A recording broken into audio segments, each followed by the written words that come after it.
أعوذ بالله من الشيطان الرجيم. بسم الله الرحمن الرحيم. الرحمن علم القرآن خلق الإنسان علمه البيان. السلام علیکم ورحمۃ اللہ وبرکاتہ۔ الحمد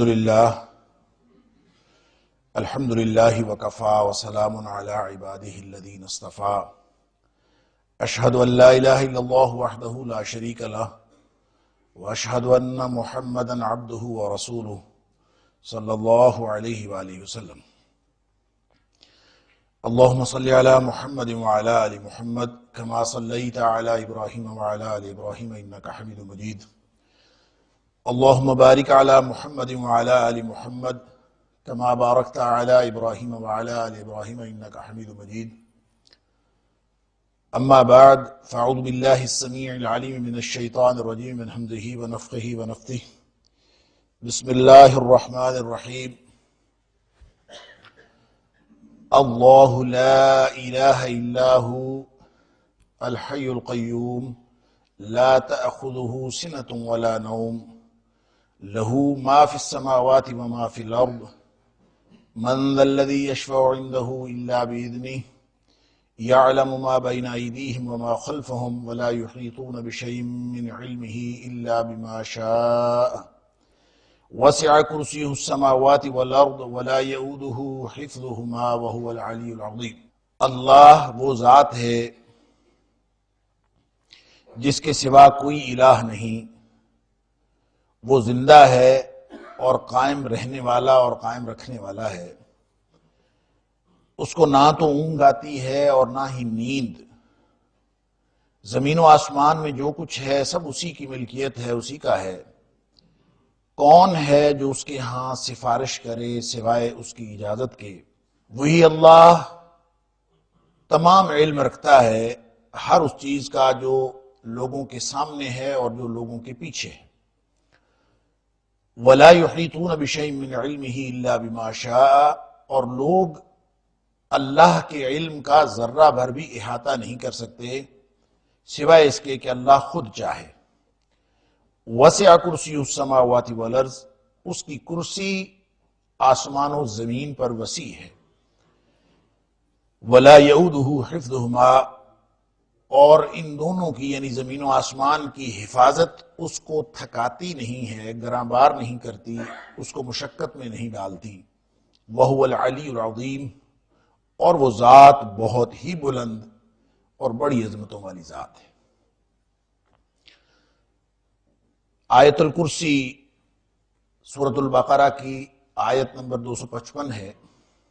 اس کے حوالے سے گزشتہ درس میں گفتگو کا آغاز ہوا تھا۔ اس آیت کے جو بڑی ہی عظیم آیت ہے، اور اس کو نبی اکرم صلی اللہ علیہ وآلہ وسلم کے فرمان کے مطابق قرآن پاک کی سب سے بڑی یا سب سے عظمت والی آیت، بڑی سے مراد طوالت کے اعتبار سے نہیں بلکہ عظمت کے اعتبار سے، اور سیدۃ آیہ القرآن، قرآن پاک کی آیات کی سردار بھی اس کو کہا گیا ہے، اور سب سے زیادہ عظمت والی، اعظم آیت من آیت اللہ، اللہ کی آیات میں سے سب سے زیادہ عظمت والی۔ تو اس آیت الکرسی میں جو عقیدہ سمجھایا گیا ہے اور تصرف فی الامور کے حوالے سے جو ایک آگہی دی گئی ہے، یہ دو مضامین یا یوں کہہ لیجئے ایک ہی مضمون کے درمیان میں ہے۔ ایک بات جو میں ریپیٹڈلی ہر درس کے آغاز میں کرتا ہوں گزشتہ کئی دروس سے، وہ یہ ہے کہ امت مسلمہ جس کو ایک پاکیزہ معاشرے کی تشکیل کا فریضہ سونپا گیا ہے، دو خاص احکام یہاں پہ دیے گئے ہیں ان کے لیے، اگرچہ معاملات اور عبادات کے حوالے سے بہت تفصیلات ہیں، لیکن دو خصوصی احکام ہیں۔ ایک تو قتال ہے، اللہ کے راستے میں خود لڑنا ہے، جہاد کرنا ہے، اور دوسرا انفاق ہے، اللہ کے راستے میں خرچ کرنا، مال خرچ کرنا۔ تو آیت نمبر 254 میں جب ہم دیکھتے ہیں آیت الکرسی سے قبل جو آیت ہے اس میں بھی انفاق کی ترغیب ہے، اور پیچھے پورا مضمون انفاق کا چل رہا ہے، اور یہی قتال اور انفاق ساتھ ساتھ چلتے ہیں۔ اور اسی طرح یہ جو آگے 2-3 آیات ہیں، 2-3 واقعات ہیں جو اللہ تعالیٰ نے اسی عقیدے کو واضح کرنے کے لیے، یعنی یوں کہہ لیجئے کہ اللہ کی ذات کی جو صفات ہیں ان سے آگہی کے لیے، اور جو تصرف فی الامور کا سسٹم ہے کہ نظام کس کے ہاتھ میں ہے، یہ سمجھا کر پھر وہ اسی مضمون پر آگے پھر آیت وہی شروع ہو جاتی ہے کہ اللہ تعالیٰ نے ترغیب دی ہے، تاکید کی ہے اور ترہیب کی ہے کہ انفاق کے حوالے سے تینوں اسلوب اپنائے ہیں۔ تو یہ جو درمیان میں عقیدہ بتایا گیا ہے، تو سمجھ میں بات یہ آتی ہے کہ تمہاری جان ہے یا تمہارا مال ہے جس کے بارے میں تمہیں کہا جا رہا ہے، یہ تمہیں ایک عطائی اختیار دیا ہے، یہ اللہ تعالیٰ نے عطا فرمایا ہے، تمہیں ایک وقتی طور پر مالک بنایا ہے، وقتی طور پر امین بنایا ہے، اور یہ سب کچھ جب تم اللہ کے رستے میں اور اللہ کی مرضی کے مطابق خرچ کرو گے تو پھر تمہیں دنیا اور آخرت کی وہ ساری نعمتیں میسر ہوں گی، اور اصل جو تصرف فی الامور ہے اور اصل سارا جو اختیار ہے وہ اللہ کی ذات کا ہے، یہ اصل میں بتایا جا رہا ہے۔ لہٰذا اس آیت الکرسی کے اندر 10 فقرے، میں نے گزشتہ درس میں عرض کیا تھا کہ اس کے 10 فقرے ہیں، 10 جملے، اور ان 10 کے 10 جملوں میں یا اسماء حسنہ بیان ہوئے ہیں یا اللہ تعالیٰ کی صفات بیان ہوئی ہیں، اور وہ ساری کی ساری یہی سمجھانے کے لیے ہیں کہ انسان کے ذہن میں کسی گوشے میں اگر کسی عطائی اختیار کی وجہ سے، جس کا امین انسان کو اللہ نے بنایا ہے، اس عطائی اختیار کی وجہ سے اگر انسان کے کسی ذہن کے کسی گوشے میں بھی اس بات کا شائبہ پایا جاتا ہو کہ انسان کہیں با اختیار ہے، تو وہ نکل جائے، پتہ چل جائے، ہر شخص کو معلوم ہو جائے کہ اصل اختیار تصرف فی الامور کا وہ اللہ کی ذات کو ہے، کسی اور کو نہیں۔ لہٰذا بات علم کی ہو، بات اختیار کی ہو، بات اللہ کی ذات کی ہو، بات صفات کی ہو، اسماء حسنہ کی ہو، اللہ کی ذات جیسا کوئی نہیں ہے۔ یہی وجہ ہے اس آیت کی عظمت کی کہ اس کے اندر یہ ساری چیزیں واضح کی گئیں۔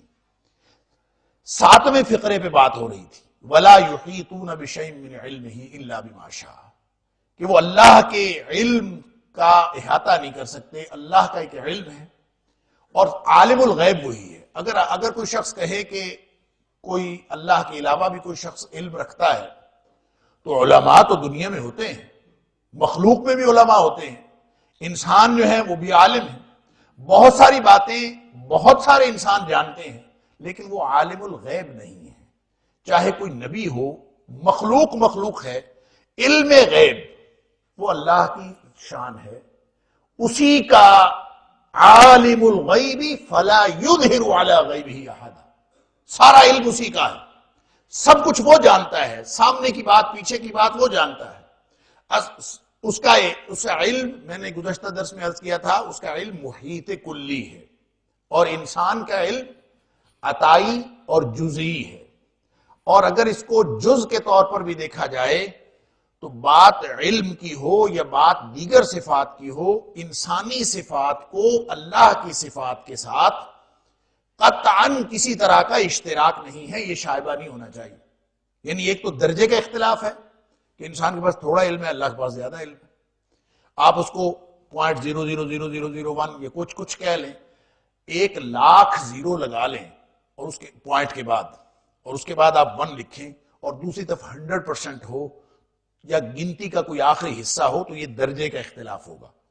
انسان کے علم کا یا انسانی صفات کا اللہ کی صفات کے ساتھ جو اختلاف ہے وہ صرف درجے کا نہیں ہے، وہ نوعیت کا ہی اختلاف۔ انسان کا علم نوعیت کے اعتبار سے ہی اللہ کے علم کے ساتھ کوئی اشتراک نہیں رکھتا۔ اللہ کا علم کیسا ہے، وہ درجے میں بھی بہت اعلیٰ ہے اور نوعیت کے اندر بھی لیس کمثلہ شیء، اللہ کی ذات جیسی کوئی چیز ہے ہی نہیں، اس کے علم جیسا کوئی علم ہے ہی نہیں۔ اب یہ ساری بات بتا کے انسانوں کو یہ بتایا جا رہا ہے کہ اگر تمہارے پاس کسی بات کا علم ہے تو یہ اللہ کے اذن سے ہے۔ وَلَا يُحِيطُونَ بِشَيْءٍ مِّنْ عِلْمِهِ إِلَّا بِمَا شَاءَ، جو اس نے چاہا اس نے عطا کر دیا، وہ اگر نہ چاہتا تو وہ نہ عطا کرتا۔ عالم الغیب فلا یظہر علی غیبہ احدا، وہ عالم الغیب وہی ہے، وہ کسی کو غیب نہیں بتاتا۔ الا لمن ارتضى بالرسول، ہاں کسی کو وہ منتخب کر لیتا ہے، کسی کو وہ عطا فرما دیتا ہے، اور جب وہ عطا فرماتا ہے اس کی مقدار کا تعین کہ کتنا دینا ہے اور اس کے وقت کا تعین کہ کب دینا ہے، یہ سب اسی کے ہاتھ میں ہے، یہ سمجھایا جا رہا ہے۔ تو انبیاء کے پاس بعض چیزوں کا علم ہوتا ہے اور لوگوں کو اس بات کا شک پڑتا ہے کہ شاید علماء انبیاء جو ہیں وہ عالم الغیب ہیں۔ نبی اکرم صلی اللہ علیہ وآلہ وسلم کو بتا دیا گیا کہ احادیث کے اندر آتا ہے کہ جادو کیا گیا ہے، اور یہ بھی بتا دیا گیا بذریعہ وحی کہ فلاں کنویں کے اندر وہ جادو کی بھی چیز وہاں پہ پڑی ہے۔ حضرت علی رضی اللہ عنہ کو بھیجا اور نکال لیا۔ نبی اکرم صلی اللہ علیہ وسلم کو بتا دیا گیا کہ حاطب بن ابی بلتع نے خط لکھا ہے اور وہ جا رہا ہے، وہ خاتون لے کے جا رہی ہے، اور نبی اکرم صلی اللہ علیہ وآلہ وسلم نے پیچھے سے 3 لوگوں کو بھیجا، حضرت علی رضی اللہ عنہ بھی ساتھ تھے، ان کو بھیجا کہ جب تم جاؤ گے تو وہ عورت روضہ خاخ پر پہنچ چکی ہوگی۔ کوئی نیویگیٹر سسٹم نہیں تھا، نیویگیشن سسٹم نہیں تھا نبی کریم صلی اللہ علیہ وسلم کے پاس۔ عالم الغیب فلا یظہر علی غیبہ احدا ولا یحیطون بشیء من علمہ الا بما شاء۔ اللہ نے بتا دیا اپنی مشیت سے، اللہ نے چاہا تو نبی اکرم صلی اللہ علیہ وسلم کو بتا دیا کہ وہ عورت خط لے کے جا رہی ہے۔ تو حضرت علی رضی اللہ عنہ نے ساتھیوں کو بھیجا کہ جا کے وہ خط لے آؤ۔ اب انہوں نے جا کے تلاشی لی، خط نہیں ملا، خط اس کے پاس تھا نہیں یا ملا نہیں۔ اب یہ ہمارے جیسا ہوتا تو تلاشی لے کے واپس آ جاتا۔ لہٰذا جب نبی کریم صلی اللہ علیہ وسلم نے یہ فرمایا کہ خط اس کے پاس ہے وہ لے کے آؤ، تو اس کا مطلب یہ تو نہیں تھا کہ تلاشی لے کے آ جاؤ، اس کا مطلب تھا خط ہے اس کے پاس۔ لہٰذا انہوں نے اسی تیقن کے ساتھ، اسی یقین کے ساتھ کہا کہ خط تمہارے پاس ہے، اس لیے کہ نبی کریم صلی اللہ علیہ وسلم نے فرمایا۔ ہمیں نہیں ملا یہ الگ بات، خط تو تمہارے پاس ہے تو تم خط دے دو، اور اگر نہیں دو گی تو پھر ہم تمہاری تلاشی لیں گے، تمہارے کپڑے اتار کر تلاشی لیں گے۔ جب اس نے دیکھا کہ اتنا تیقن ہے ان کے اندر کہ ان کو معلوم ہے کہ خط ان کے پاس ہے، تو اس نے پھر اپنے بالوں کے اندر چھپایا ہوا تھا میڈیوں میں، اس نے وہاں سے نکال کے دے دیا کہ یہ خط۔ اب یہ علم کس نے دیا نبی اکرم صلی اللہ علیہ وسلم کو؟ اتنا یقینی علم کہ خط جا رہا ہے اور اس کے پاس ہے، اور نبی کریم صلی اللہ علیہ وسلم کے بتائے ہوئے علم پر یقین کیا۔ تو صحابہ کرام نے بھی اسی طرح یقین کیا، اور وہ واقعتاً ایسی بات تھی اور یہ حتمی علم تھا۔ تو اس کا مطلب یہ ہے کہ جب اللہ تعالیٰ عطا فرما دے تو اللہ تعالیٰ جتنا علم دے دے، جب دے دے، اس کی مقدار کا تعین اور اس کے وقت کا تعین اللہ کی ذات کے پاس ہے۔ نبی اکرم صلی اللہ علیہ وآلہ وسلم کی ذات یا آپ کی مرضی اور آپ کی مشیت پر منحصر نہیں ہے، الا بما شاء، اللہ کی مشیت پر منحصر ہے۔ اما عائشہ صدیقہ رضی اللہ تعالی عنہا پر جب بہتان لگا ہے تو سب سے زیادہ کوئی پریشان اگر کوئی ہستی تھی تو وہ نبی اکرم صلی اللہ علیہ وسلم کی ذات تھی۔ سب سے زیادہ دکھ پہنچا تو نبی اکرم صلی اللہ علیہ وسلم کی ذات کو دکھ پہنچا، لیکن نہیں بتایا۔ اب وہ بات اصل کیا ہے؟ وَلَا يُحِيطُونَ بِشَيْءٍ مِّنْ عِلْمِهِ إِلَّا بِمَا شَاءَ۔ اگر نبی اکرم صلی اللہ علیہ وسلم ذرہ بھر بھی اختیار رکھتے ہوتے علم کے حصول میں تو وہ اللہ سے اسی وقت پوچھ رہے تھے یا اللہ بتا دے۔ کتنا فرق پڑتا تھا، کہنا ہی تھا نا۔ اور اس نے تو عام لوگوں کے لیے اعلان کر رکھا ہے کہ اجیب دعوت الداعی اذا دعان، کہ جب بھی پکارو میں اس کی پکار کا جواب دیتا ہوں۔ تو کیا خیال ہے محبوب خدا نبی اکرم صلی اللہ علیہ وآلہ وسلم کی دعا کے بارے میں؟ وہ دعا کرتے تو اللہ نہ سنتا، لیکن قانون بتانا تھا کہ قانون یہ ہے کہ وَلَا يُحِيطُونَ بِشَيْءٍ مِّنْ عِلْمِهِ إِلَّا بِمَا شَاءَ۔ وہ علم اللہ کا ہے، وہ دے دے تو دے دے، نہ دے تو نہ دے، اس کا اپنا قانون ہے۔ لہذا نبی اکرم صلی اللہ علیہ وسلم 1 مہینے تک اسی پریشانی کے عالم میں رہے، لوگوں سے پوچھتے رہے، لوگوں سے گواہیاں لیتے رہے، اور حضرت عائشہ صدیقہ رضی اللہ تعالیٰ عنہ اپنی جگہ پریشان رہی، نبی اکرم صلی اللہ علیہ وسلم اپنی جگہ پریشان رہے، صدیق اکبر اپنی جگہ پریشان رہے، اور یہ پریشانی اس وقت تک ختم نہیں ہوئی جب تک اللہ نے بذریعہ وحی بتا نہیں دیا۔ جب بتا دیا تو وہ پریشانی ختم ہو گئی۔ حضرت یعقوب علیہ السلام کو معلوم ہو گیا، وہاں سے کرتا چلا مصر سے، اور مصر اور فلسطین اچھا خاصا فاصلہ ہے، تو مصر سے کرتا چلا تو وہ کہتے ہیں مجھے خوشبو آتی ہے، انی لاجد ریح یوسف، میں یوسف علیہ السلام کی خوشبو محسوس کر رہا ہوں۔ تو سب نے کہا کہ یہ کہاں یوسف علیہ السلام پرانی بات ہوگی، آپ کو خوشبو آ گئی، تو وہاں سے خوشبو آ گئی، تمیز چلی. تو لوگ کہتے ہیں کہ انبیاء تو جانتے ہیں نا. ہاں جانتے ہیں، جب اللہ بتا دے وَلَا يُحِيطُونَ بِشَيْءٍ مِّنْ عِلْمِهِ إِلَّا بِمَا شَاءَ. اب اللہ نے بتا دیا تو خوشبو وہاں سے آ گئی. اور آنکھیں کیوں، بینائی کیوں ختم ہو گئی تھی؟ حضرت یعقوب علیہ السلام کی بینائی ختم ہوئی تھی اسی یوسف کو رو رو کے، اسی یوسف علیہ السلام کے غم میں رو رو کے بینائی ختم ہو گئی، بڑھاپا آ گیا. اور وہ اس لیے ختم ہوئی تھی کہ یوسف کے بارے میں کوئی علم نہیں تھا، اور جب بتایا تو وہاں سے خوشبو آ گئی. یوسف علیہ السلام جب پورے کے پورے کنویں میں پڑے ہوئے تھے، کنعان کے کنویں میں بالکل قریب، تو اب جب پورے یوسف کی خوشبو نہیں آئی لیکن وہاں سے قمیص کی خوشبو آ گئی. نتیجہ کیا ہے؟ وَلَا يُحِيطُونَ بِشَيْءٍ مِّنْ عِلْمِهِ إِلَّا بِمَا شَاءَ. نبی اپنی مرضی سے اللہ کے علم میں سے کچھ بھی نہیں لے سکتا. وہ اللہ کی مشیت سے ہوتا ہے، نبی کی مشیت سے نہیں ہوتا، نبی کے چاہنے سے نہیں ہوتا، اللہ کے چاہنے سے ہوتا. یہاں ہم اپنے جس کو ہم کرنی والا بھرنی والا سمجھتے ہیں، ہم اس کو اللہ کے معاملات میں دخیل قرار دے دیتے ہیں. ہم کہتے ہیں کہ اسرائیل جو ہے وہ روح نکال کے لے کے جا رہا تھا، بابا جی کو غصہ آ گیا، انہوں نے اس کے ہاتھ چھین لیے. اللہ حاضر قیاس. تصرف فی الامور کا اختیار کس کا ہے؟ اللہ کا. وہ اختیار جو اللہ کا ہے وہ بندوں میں سمجھنا، اور صرف اس تھوڑے سے عطائی اختیار کی وجہ سے یہ انسان اپنے آپ کو کس بنیاد پر با اختیار سمجھتا ہے؟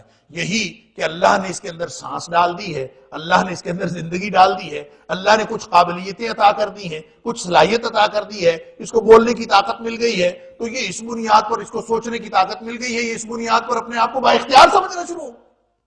اللہ کے امور میں تصرف کے بارے میں ایسی ایسی باتیں کرتا ہے، چاہے کوئی مردہ ہو چاہے کوئی زندہ، وہ کہتا ہے میں تصرف کر لیتا ہوں. تو آیت الکرسی میں اصل میں یہی بات بتائی گئی ہے، اور یہ 7واں فقرہ ہے کہ وَلَا يُحِيطُونَ بِشَيْءٍ مِّنْ عِلْمِهِ إِلَّا بِمَا شَاءَ. آگے فرمایا وَسِعَ كُرْسِيُّ السَّمَاوَاتِ وَالْأَرْضِ. اس کی کرسی زمین و آسمان پر حاوی. اب کرسی سے مراد تو وہی چیز ہے جس پہ بیٹھا جائے، کرسی ہوتی وہی ہے. اردو میں بھی کرسی ہے، پنجابی میں بھی کرسی ہے، اور عربی میں بھی کرسی ہے. تو کرسی سے مراد ایسی چیز ہوتی ہے جس پہ انسان قرار پکڑے، جس پر بیٹھے. اب ہم تو کرسی جس پر بیٹھتے ہیں اس کا ایک تصور رکھتے ہیں، لیکن اللہ کی ذات اور اللہ کی کرسی لیس کمثلہ شیء، اس جیسی کوئی چیز نہیں. لہذا لوگوں نے اس سے اللہ کی صفات جو عمومی طور پر قرآن پاک میں بیان ہوئی ہیں، اور خصوصی طور پر ایسی صفات جس کا تعین کیا گیا، مثلا کرسی کا تعین ہو گیا، مثلا اللہ کے چہرے کا تعین ہو گیا وجہ، مثلا اللہ کے ہاتھ کا تعین ہو گیا ید.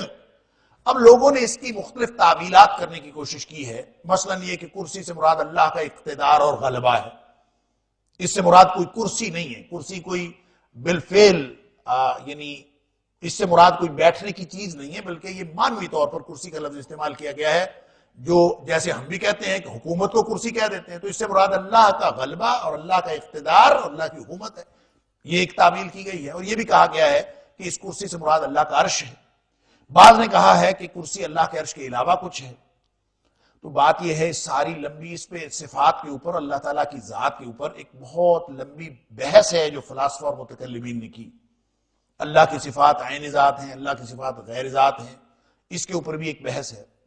تو اس ساری پیچیدہ گفتگو سے قطع نظر عقیدے کی بات یہ ہے کہ جب اللہ نے قرآن میں کرسی کا ذکر کیا ہے تو ایک بات یہ سمجھنی چاہیے کہ کرسی سے مراد کرسی ہی ہے.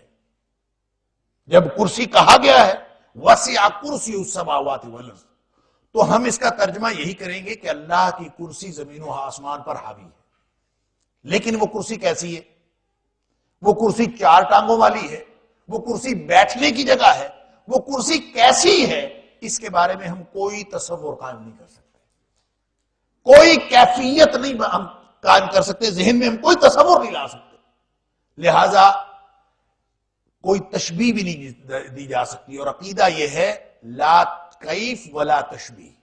اللہ کی صفات جو قرآن میں بیان ہوئی ہیں اس کو من و عن یقین کرنا تو ضروری ہے، اس لیے کہ اللہ نے قرآن میں بیان کیا، لیکن اس کی کیفیت کہ وہ کرسی کیسی ہے، ولا تشبیہ، اور نہ ہی یہ تشبیہ کہ وہ کرسی کس جیسی ہے، اس کا کوئی تصور قائم کرنا یہ درست نہیں ہے، بلکہ بغیر کسی کیفیت کے، بغیر کسی تشبیہ کے ہم یہ کہیں گے کہ کرسی تو ہے اللہ کی، لیکن وہ کیسی ہے، کس جیسی ہے، لیس کمثلہ شیء، اس جیسی کوئی چیز ہے ہی نہیں، لہذا وہ ذات، اس کا غلبہ اقتدار بھی حاوی ہے پوری دنیا پر، پوری کائنات پر، اس کی حکومت بھی حاوی ہے، اس کا عرش بھی حاوی ہے۔ کرسی سے مراد عرش ہے تو بھی وہ حاوی ہے، اور کرسی سے مراد اگر عرش کے علاوہ کوئی اللہ کی کرسی ہے، اللہ کا اقتدار ہے، اللہ کا غلبہ ہے، کیا مراد ہے اس کو سوائے اللہ کے اور کوئی نہیں جانتا، یہ متشابہات میں سے ہے، ہم اس کی کوئی بھی کیفیت قائم نہیں کر سکتے اور ذہن کے اندر کوئی تصور نہیں لا سکتے، کیونکہ اللہ کی ذات جیسی کوئی ذات نہیں، اللہ کی صفات جیسی کوئی صفات نہیں۔ لیکن جو بات یہاں پہ مراد لی جا رہی ہے، جو سمجھائی جا رہی ہے عقیدے کے اعتبار سے، وہ ہے واسعہ، وہ وسیع ہے، وہ حاوی ہے۔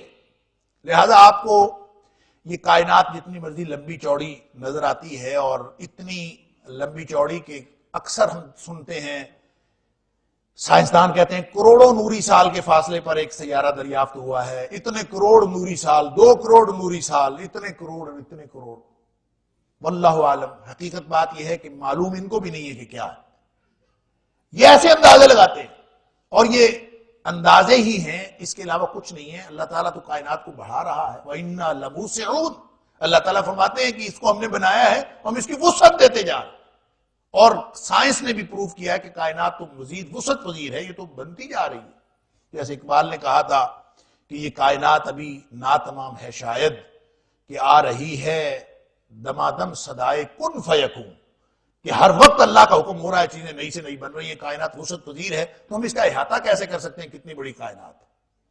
اور یہ میں بارہا نبی اکرم صلی اللہ علیہ وسلم کی حدیث کی روشنی میں عرض کر چکا ہوں کہ جتنی مرضی بڑی کائنات ہو، اس کی مثال نبی اکرم صلی اللہ علیہ وسلم نے بڑائی کے اعتبار سے اللہ کے عرش کے مقابلے میں یہ دی ہے کہ جیسے لقودق صحرا جنگل ہو، جس کی میلوں لمبائی چوڑائی ہو، جس کا کوئی اندازہ نہ ہو، اور اس کے اندر ایک حلقہ، ایک انگوٹھی پڑی ہوئی ہو، ایک چھلا پڑا ہوا ہو، تو اس چھلے کی جو نسبت اس جنگل کے ساتھ ہے، اس صحرا کے ساتھ ہے، یہی اس پوری کائنات، زمین و آسمان، اس کروڑوں نوری سال کے فاصلے پر سیارے، اور ایسے ایسے سیارے اور ستارے جن کی روشنی زمین پر پہنچنے میں 4 لاکھ سال لگتے ہیں، وہ جتنا بھی ہے، وہ یہ سب ساری کائنات یہ اللہ کے عرش کے مقابلے میں ایسے ہے جیسے جنگل کے اندر، لقودق صحرا کے اندر ایک چھوٹی سی انگوٹھی، ایک چھلا پڑا ہوا ہے، یعنی کوئی حیثیت نہیں۔ اب آپ اس تناظر میں دیکھیے کہ وسع کرسیہ السماوات والارض، اللہ کی کرسی زمین و آسمان پر وسیع ہے، تو ہم اللہ کی کرسی کا تصور تو نہیں قائم کر سکتے، البتہ کائنات کے بارے میں تو تصور قائم کر سکتے ہیں کہ اللہ کے عرش کے مقابلے میں اتنی سی، جس کو ہم کہتے ہیں نا اتنی سی، یہ بھی ایک تصور ہے جو ہم قائم کر سکتے ہیں۔ اللہ کے عرش کے مقابلے میں اس کا تصور بھی قائم نہیں کیا جا سکتا، اور اللہ کی ذات کے مقابلے میں اس کا تصور بھی قائم نہیں کیا جا سکتا۔ اب اگر کوئی چیز، اگر ہم اپنے سمجھنے کے لیے کہیں کہ ایک ہمارے سامنے اتنی سی چیز ہو، اور اس کو ہم ادھر سے دیکھیں، ادھر سے دیکھیں، ادھر سے دیکھیں، تو یعلم ما بین ایدیہم وما خلفہم، اس کی ہر چیز تو ان کے سامنے ہے، اور اللہ کی ذات کے سامنے پوری کائنات اور ایک کل کی حیثیت سے ہے، چاہے ماضی ہے، چاہے حال ہے، چاہے مستقبل ہے، چاہے کوئی آنے والی ہے، چاہے کوئی بننے والی ہے، سارا کچھ اللہ کی ذات نے اس میں بنایا ہے۔ تو ایک ذرے کی حیثیت سے اگر اللہ کی ذات کے سامنے موجود ہے تو اللہ تعالیٰ تو ہر چیز کو ہر وقت جانتا ہوگا۔ لہٰذا اللہ کے علم کے بارے میں یہ رکھنا عقیدہ، جو میں نے گزشتہ درس میں بھی عرض کیا کہ اللہ جزیات کا علم نہیں رکھتا، کلیات کا علم رکھتا، یا یہ کہنا کہ اللہ کے علم کے اندر تغیر کا امکان پیدا ہو جاتا ہے، یہ سارے وہ تصورات ہیں جو ہماری ذہن کے ناقص تصورات ہیں۔ اللہ کا علم کامل ہے اور وہ پوری کائنات کو وسیع ہے، اللہ کی کرسی کامل ہے، وہ پوری کائنات کے اوپر وسیع ہے۔ اب اگر اتنا سا ایک ذرہ سامنے ہو تو اس ذرے کی کیا حیثیت ہے، چاہے علم کے اعتبار سے، چاہے حفاظت کے اعتبار سے، چاہے قدرت کے اعتبار سے، چاہے مینجمنٹ کے اعتبار سے. آپ نے کسی کی مینجمنٹ کرنی ہے، انتظام کرنا ہے، ایک ذرہ ہے، اس کا کیا آپ کے لیے تو وہ کوئی حیثیت ہی نہیں رکھتا. اسی لیے فرمایا کہ چونکہ اللہ کی کرسی زمین و آسمان پر حاوی ہے اور کوئی نسبت نہیں اللہ کی ذات کی اس کائنات کے ساتھ جتنی مرضی بڑائی کے اعتبار سے. عرش کے مقابلے میں اگر ایک حلقہ ہے جیسے جنگل کے مقابلے میں ہوتا ہے، تو پھر اللہ کی ذات کے مقابلے میں کیا ہوگا. اس لیے فرمایا وَلَا يَعُودُهُ حِفْظُهُمَا، اس کو جو ہے اس کی حفاظت تھکاتی نہیں ہے. عَادَ يَعُودُ کا مطلب ہوتا ہے جھک جانا بوجھ کی وجہ سے. وزن کسی کے اوپر پڑے، دو طرح کا وزن ہوتا ہے. ایک وزن تو یہ ہے کہ آپ کے اوپر باقاعدہ فزیکلی وزن ڈالا گیا اور آپ جھک گئے اس کے وزن کی وجہ سے، تو یہ بھی عَادَ يَعُودُ میں آتا ہے. اور ایک وزن یہ ہوتا ہے کہ آپ کو اتنا زیادہ مشقت کرنا پڑی کہ آپ مشقت کرتے کرتے کرتے کرتے بالآخر جھک گئے. شروع میں فرما دیا لا تأخذہ سنۃ ولا نوم، اس کو کوئی اونگ اور نیند نہیں آتی. یہاں پہ فرما دیا ولا یعودہ حفظہما، اس پوری کائنات کی حفاظت یا مینجمنٹ یا تو تدبیر ہے. اللہ جو مدبر کائنات ہے، اس کائنات کی تدبیر کرتے ہوئے اس کے اوپر بوجھ تو تب ہو نا اگر کوئی مشقت ہو. تو یہ اللہ کی ذات کے مقابلے میں پوری کائنات مشقت کیا، مشقت کا لفظ بھی نہیں بولا جا سکتا. لہذا ولا یعودہ حفظہما، اللہ کو کچھ نہیں ہوتا، اللہ کی ذات کو کے اوپر کوئی فرق نہیں پڑتا اس کا ساری کائنات کی مینجمنٹ میں. وہ اتنا بڑا مدبر کائنات ہے اور ایک ایک چیز کی تدبیر کرتے ہوئے اللہ کی ذات کو قطعاً کوئی فٹیگ نہیں ہوتی، اس کو کوئی مشقت نہیں ہوتی، اس کے اوپر کوئی بوجھ نہیں پڑتا. اور پڑھ سکتا ہی بھی کیسے ہے، ایسے ہی ہے. تو اس کو تو ہم اپنے مثال سے سمجھ سکتے ہیں کہ ہمارے سامنے کوئی ایسی ہلکی چیز ہو، ایسی چھوٹی چیز ہو کہ جس کو ہم نے یوں پکڑ کے یوں کرنا ہو تو ہم کہتے ہیں بھی اس کا کیا، اس کا میرے اوپر کیا فرق پڑتا ہے. تو اللہ کی ذات کی تو وہ نسبت بھی نہیں ہے اس کائنات کے ساتھ جو ہم اپنی چیزوں کو مثال دے کے کوئی ریلیشن شپ قائم کرتے ہیں. اس لیے اس کو سمجھنے کی ضرورت ہے. یہ تصرف فی الامور کے حوالے سے میں بار بار عرض کر رہا ہوں کہ اللہ کی ذات کا پوری کائنات کے تدبیر میں کس قدر انوالو ہے اور کس قدر ہر چیز کی تدبیر کر رہی ہے. شاہ ولی اللہ علیہ رحمہ لکھتے ہیں اللہ اکبر، چونکہ اللہ نے ایک نظام بنایا ہے اور نظام اللہ اپنے فرشتوں کے ذریعے سے، کارکنان قضاء و قدر کے ذریعے سے پورا نظام اللہ نے چلایا ہوا ہے. تو شاہ ولی اللہ ایک جگہ لکھتے ہیں کہ یہ جب یہ ماہی گیر اگر مچھلیاں پکڑنے کے لیے سمندر میں یا دریا میں یا پانی میں جال ڈالتا ہے تو جس مچھلی نے اس جال میں آنا ہے، جس مچھلی نے نہیں آنا، اس کی تدبیر بھی اللہ تعالیٰ فرماتا ہے. اس مچھلی کے دل میں اللہ ڈالتا کہ تو ادھر کو چل پڑ، اور اس کے اوپر اللہ فرشتہ مسلط کر دیتا اور باقاعدہ فرشتے مچھلیوں کو لے کے چلتے ہیں. تو اللہ کا نظام کس قدر پریسائز نظام ہے پوری دنیا کا. ہمارے خیال میں پیچیدہ ہو سکتا ہے، ہمارے خیال میں اس میں مشقت ہو سکتی ہے. ہم اس کائنات کو سمجھنے کے لیے اپنے لوگ تجربات کر رہے ہیں اور بڑے بڑے سائنسدان پوری دنیا کے جو سائنسدان ہیں مل کے انہوں نے ایک لیب بنائی ہوئی ہے، بہت لمبی، میلوں چوڑی لمبی لیب بنائی ہوئی ہے، اور وہ یہ سمجھنے کی کوشش کر رہے ہیں کہ جب بگ بینگ وہ بڑا دھماکہ ہوا تھا جس سے یہ کائنات بنی ہے، اس وقت کتنی انرجی کریٹ ہوئی ہوگی اور پروڈیوس ہوئی ہوگی، اور اس انرجی سے جو مختلف چیزیں بنی ہیں وہ اسی طرح کا پھر تجربہ کر کے دیکھ لیں. ساری دنیا کے سائنسدان لگے ہوئے اس کو سمجھنے کی. یہ دقت اور مشقت ہمارے لیے ہے، اللہ کے لیے کچھ مشقت نہیں ہے. ولا یعودہ حفظہما، پریسائزڈ ہے، ہر چیز اللہ کے کنٹرول میں ہے، لیکن اس کو کوئی مشقت اس میں نہیں آتی. یہ معنی ہے ولا یعودہ حفظہما، اللہ کو کوئی ان کی حفاظت کرتے ہوئے. یہ صرف حفاظت کا مطلب حفاظت نہیں ہے، اس کو کوئی چور نہیں لے کے جا رہا تو اللہ نے حفاظت کرنی. حفاظت کا مطلب اس میں تدبیر کائنات ہے، اور اللہ تعالیٰ جو تدبیر کرتا ہے، شاہ ولی اللہ نے لکھا ہے اللہ کی جو خاص صفات ہیں نا تدبیر کائنات کے حوالے سے، وہ سمجھنے کی ضرورت ہے کہ اللہ تعالیٰ تدبیر چیزوں کو روک کے بھی کرتا، قبض اور بسط دونوں ذریعے سے تدبیر کرتا. قبض جو ہے اس کا مطلب ہے چیزوں کو کنٹرول کرنا، روک لینا. جو چیزیں چل رہی ہیں وہ رک جائیں، جو چیزیں زیادہ ہیں ان کو تھوڑا کر دے، یہ قبض ہے.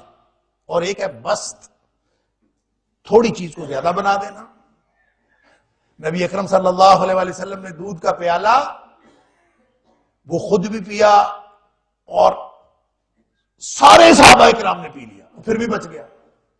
یہ بسط ہے، اور اللہ تعالیٰ چاہے تو سمندر کو روک دے، یہ قبض ہے۔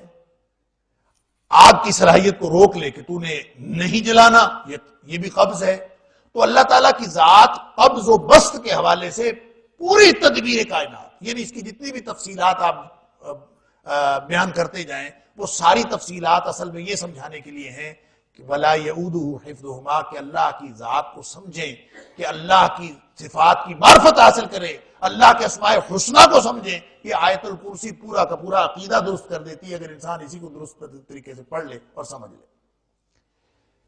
وَهُوَ الْعَلِيُّ الْعَظِيمُ، وہ کیوں تھکے، کیوں اس کو مشقت ہو، کیوں اس کے لیے کوئی بات فٹیگ کی ہو، اس لیے کہ وَهُوَ الْعَلِيُّ الْعَظِيمُ، وہ بلند بھی ہے، وہ عظمتوں والا ہے، اس کے مقابلے میں کائنات کی کوئی حیثیت نہیں۔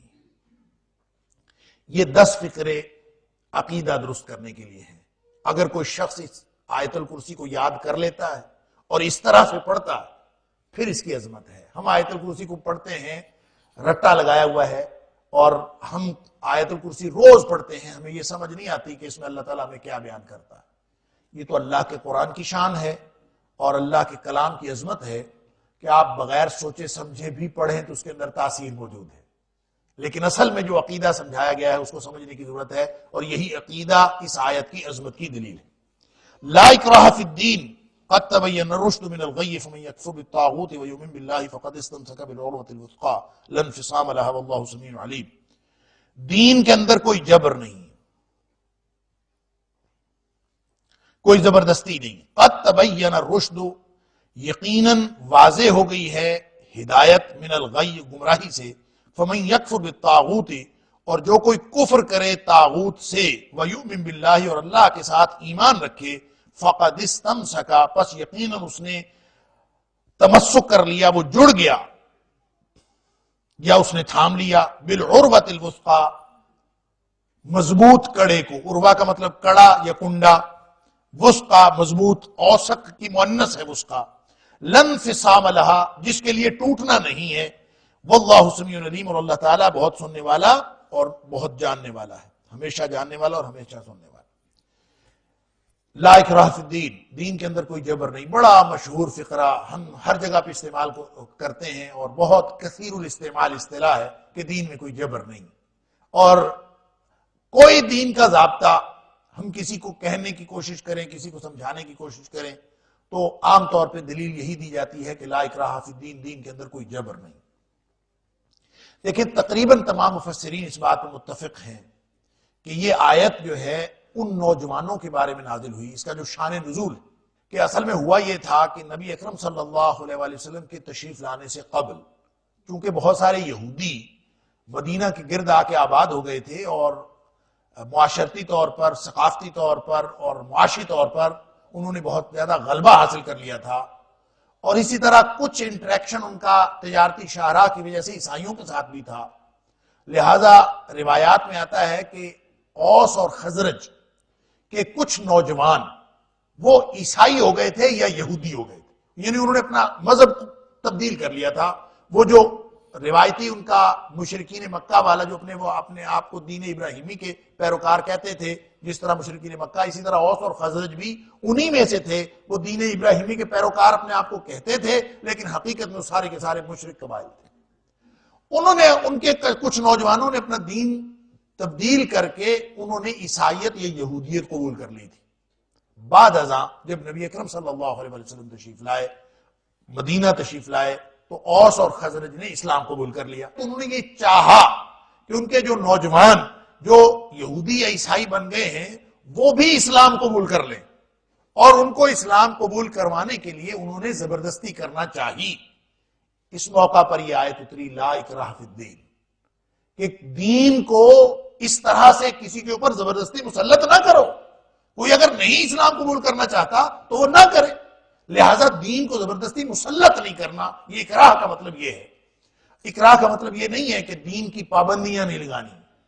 ایک معاملہ ہے دین کے اندر آنے یا نہ آنے کا، اس کے اوپر اسلام کوئی پابندی عائد نہیں کرتا۔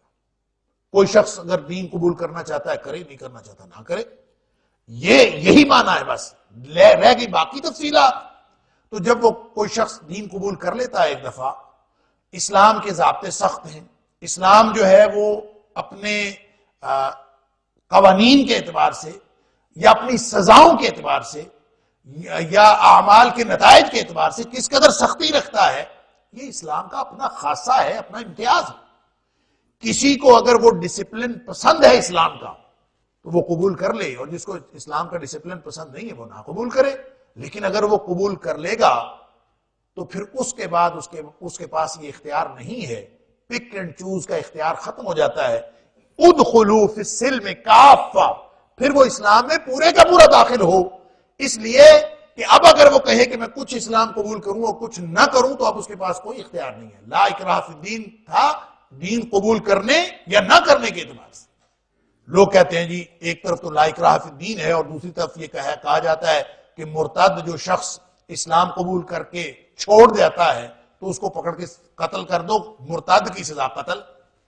تو اگر مرتد کی سزا، اور اسی بنیاد پر بہت سارے متجددین جو ہیں وہ کہتے ہیں کہ چونکہ لا اکراہ فی الدین ہے، دین میں کوئی جبر نہیں ہے، لہذا ارتداد کی سزا قتل نہیں ہے، اور وہ اس حدیث کو مانتے ہی نہیں کہ من بدل دینہ فاقتلوہ یا فاضربوا عنقہ، کہ جو شخص اپنا دین بدل دے اس کی گردن اتار دو، اس کو مار دو، وہ اس کو مانتے ہی نہیں ہے۔ وہ کہتے ہیں کیونکہ قرآن نے کہہ دیا لا اکراہ فی الدین، تم کون ہوتے ہو مرتد کو جو ہے سزا دینے والے؟ تو بات اصل میں یہ ہے کہ دین کو قبول کرنے یا نہ کرنے کے بارے میں تو اختیار ہے، آپ نہ قبول کریں، لیکن دین قبول کرنے کے بعد دین کے ضابطوں پر عمل کرنا ضروری ہوگا۔ اب اگر کوئی شخص کہے کہ میرے بنیادی حق پر ضرب پڑتی ہے، بنیادی انسانی حقوق پر ضرب پڑتی ہے، مجھے چوری نہیں کرنے دی جاتی، مجھے ڈاکہ نہیں مارنے دیا جاتا، مجھے اپنی مرضی سے زندگی گزارنے کی اجازت نہیں ہے، تو ہاں جب وہ چوری کرے گا تو اجازت نہیں ہے، جب وہ ڈاکہ مارے گا تو اجازت نہیں ہے، سزا تو ملے گی۔ اس کا بنیادی حق لمیٹڈ ہے، وہ حق وہ استعمال کر سکتا ہے لیکن وہ ہر بات میں حق استعمال نہیں کر سکتا۔ جس طرح جرائم کی سزائیں ہیں اسی طرح ایک جرم ہے اسلام کے ڈسپلن کی خلاف ورزی کرنا۔ جس شخص کو یہ معلوم ہے کہ میں اگر اسلام میں آ جاؤں گا تو مجھے اس ڈسپلن کی پابندی کرنا پڑے گی، پھر بھی وہ اسلام قبول کرتا ہے تو موسٹ ویلکم، وہ اسلام قبول کر لے۔ لیکن اگر وہ نہیں کرنا چاہتا، وہ کہتا ہے کہ یہ بہت مشکل دین ہے، یہ پابندیوں کا دین ہے، میں اسلام قبول نہیں کرتا، تو وہ نہ کرے۔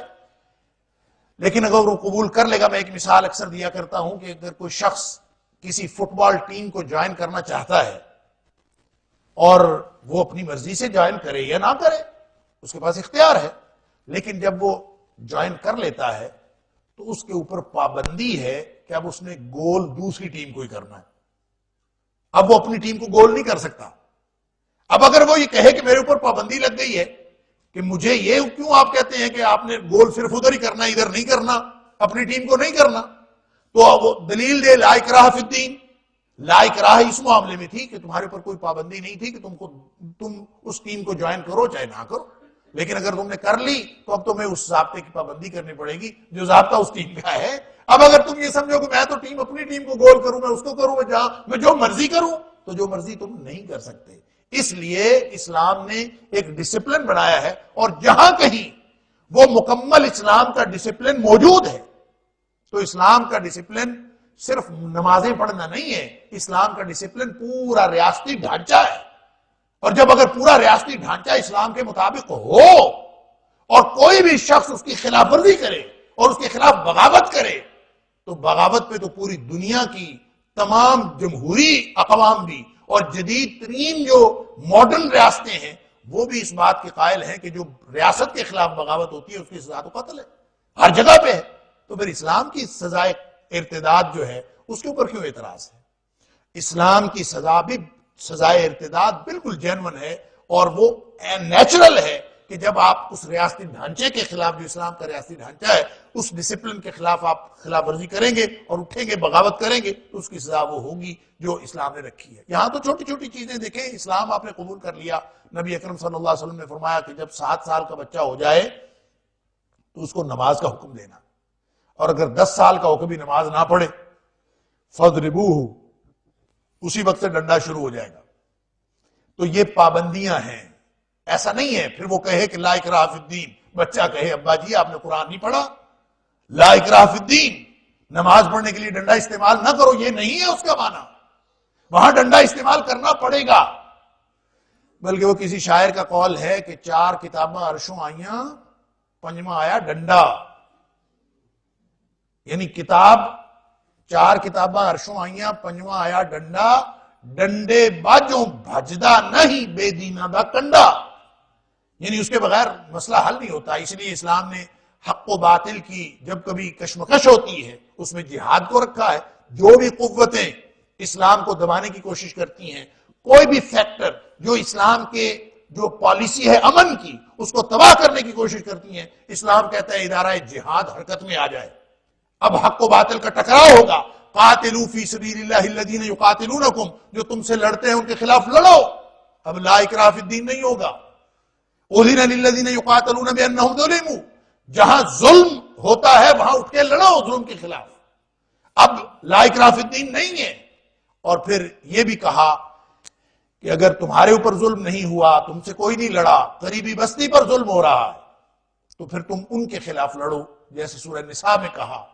کیوں نہیں لڑتے تم اللہ کے راستے کہ جب قریبی بستی کے اندر بچے، عورتیں اور مرد بیچارے مظلوم وہ چیخ چیخ کے اور شور مچا کے کہہ رہے ہیں کہ ربنا اخرجنا من هذه القرية الظالم اهلها، کہ اللہ ہمیں اس بستی سے نکال، اس بستی کے لوگ ظالم ہو گئے۔